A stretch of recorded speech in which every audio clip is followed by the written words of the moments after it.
Dieu vient vivre en toi, il est possible de mettre à la porte tout ce qui n'est pas de Dieu. Pourquoi?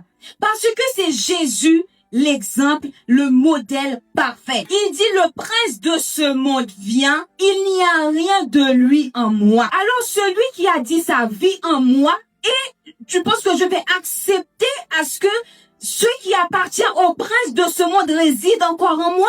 C'est illégal tout ça. Tu as la capacité de dire à Satan, sans crier, sans t'agiter, aujourd'hui, tu arrêtes. Parfois, on négocie trop avec le diable. On négocie. Aujourd'hui, on lui dit dehors, il n'est pas parti. Demain, on revient, on lui dit dehors, il n'est pas parti. Pourquoi? Parce qu'il y a une dissonance entre ce que tu dis et ce qui réside réellement dans ton cœur. Vous deux, vous n'êtes pas d'accord. Vous le dites, votre esprit n'est pas d'accord. En fait, c'est juste des mots. Mais réellement, est-ce que tu le crois?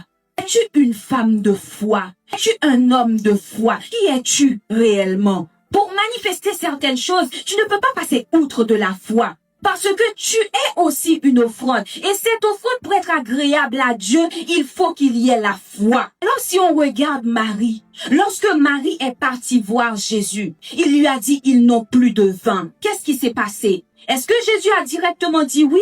Non.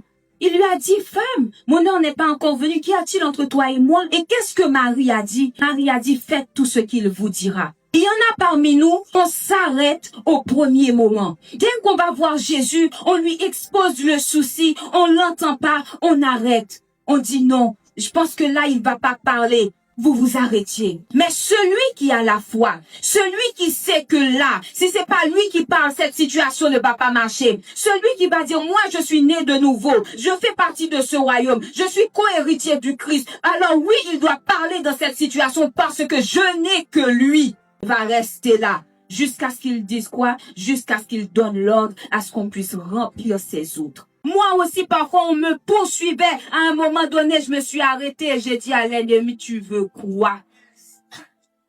Oui, parce qu'un disciple de Dieu est équipé. Qui es-tu réellement?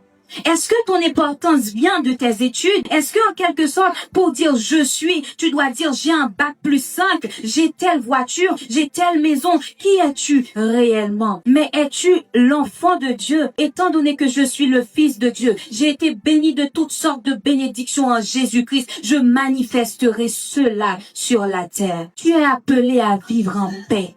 Tu es appelé à manifester la joie. Tu es appelé à vivre dans l'amour du Christ. Tu es appelé à pardonner. Tu es appelé à refléter celui qui t'a sauvé.